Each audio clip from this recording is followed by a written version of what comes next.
हाय friends, Arman English classes में आपका हार्दिक स्वागत है। आज अपने पढ़ेंगे present continuous tense. Present continuous tense.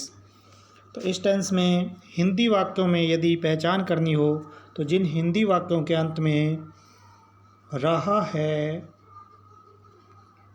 रही है, रहे हैं, रहा हूँ और रही हूँ आदि आए तो वो प्रेजेंट कंटिन्यूअस टेंस के सेंटेंस होते हैं। पहचान करने के बाद इसका जो पैटर्न है वो है सब्जेक्ट, सब्जेक्ट के साथ इज, एम, आर में से कोई एक वर्ब और वर्ब की first form plus ING plus object. इसका प्रयोग होता है जैसे सब्जेक्ट, सब्जेक्ट के बाद इज, एम, आर, इनमें से एक हेल्पिंग वर्ब, उसके बाद वर्ब की फर्स्ट फॉर्म प्लस आईएनजी और अंत में ऑब्जेक्ट। ये इसका पैटर्न है। अब अपने पढ़ेंगे कुछ कीवर्ड्स के बारे में। जब हम correct form of the verb भरते हैं तो उस समय पहचान करने के लिए प्रत्येक सेंटेंस में कुछ कीवर्ड्स होते हैं। तो प्रेजेंट कंटिन्यूअस टेंस के अंदर जो कीवर्ड्स हैं इस टेंस की पहचान करने के लिए वो है eight this time, at this moment, at present, now, nowadays, this month, this year। यदि इनमें से कोई भी कीवर्ड किसी भी सेंटेंस में हो तो वो प्रेजेंट कंटिन्यूअस टेंस का सेंटेंस होगा। इसकी पहचान करने के बाद अपने को वर्ब भरनी होती है और वर्ब इसके अंदर is, am, are plus verb की फर्स्ट फॉर्म प्लस आईएनजी का प्रयोग किया जाता है। सिंगुलर के साथ इज, आई के साथ एम और प्लूरल के साथ आर का प्रयोग किया जाता है, प्लस वर्ब की फर्स्ट फॉर्म प्लस आईएनजी लगता है। अब अपने देखेंगे कुछ एग्जांपल्स। तो पहला एग्जांपल है I dash dash dash A song now. तो इसके अंदर जो कीवर्ड्स हैं इस टेंस के अनुसार वो है नाव। नाव से हम आइडेंटिफाई कर लेंगे कि ये प्रेजेंट कंटिन्यूअस टेंस का सेंटेंस है। अब इसके अंदर जो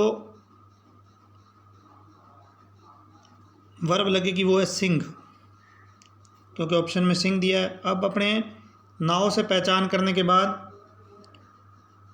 सब्जेक्ट देखना है। सब्जेक्ट है आई, आई के हिसाब से इसमें लगेगा एम, तो एक एम हो गया, प्लस वर्ब की फर्स्ट फॉर्म जो है कि सिंग है और plus ING, I am singing.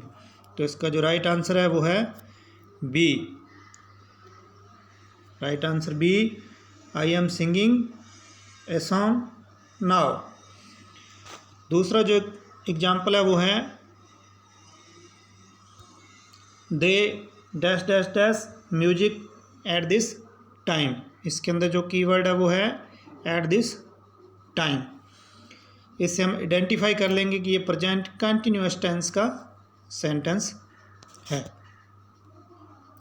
उसके बाद अपने को देखना है इसका सब्जेक्ट। सब्जेक्ट है दे, जो कि एक प्लूरल सब्जेक्ट होता है। दे है प्लूरल, प्लूरल में आई, वी, यू, दे। प्लूरल का जो ग्रुप है उसमें आई, वी, यू, दे 4 सब्जेक्ट आते हैं। तो प्लूरल जो सब्जेक्ट होते हैं इस टेंस में उनके साथ आर प्लस वर्ब की फर्स्ट फॉर्म प्लस आईएनजी का प्रयोग किया जाता है। तो दे के साथ लगेगा आर, दे आर, और इसमें जो मेन वर्ब है वो है लिसन, लिसन के साथ आईएनजी, लिसनिंग। तो इसका जो राइट आंसर है वो है are listening. They are listening music at this time. वे इस समय संगीत सुन रहे हैं। They are listening music at this time. तो इसमें जो कीवर्ड्स हैं उनको नोट कर लीजिएगा। At this time, at this moment, at present, now, nowadays, this month, this year, ये सारे कीवर्ड्स इनको नोट कर ले प्लीज। और उसके बाद पहचान हो जाएगी कि कौन से टेंस का सेंटेंस है। और जो वर्ब बननी है वो है is, am, are plus verb की फर्स्ट फॉर्म प्लस आईएनजी। तो इनमें से सब्जेक्ट के हिसाब से जैसे सिंगुलर है तो इज, और प्लूरल है तो आर, और आई के साथ एम, और वर्ब की फर्स्ट फॉर्म प्लस आईएनजी का प्रयोग किया जाता है। तो ये जो कीवर्ड्स हैं इनको नोट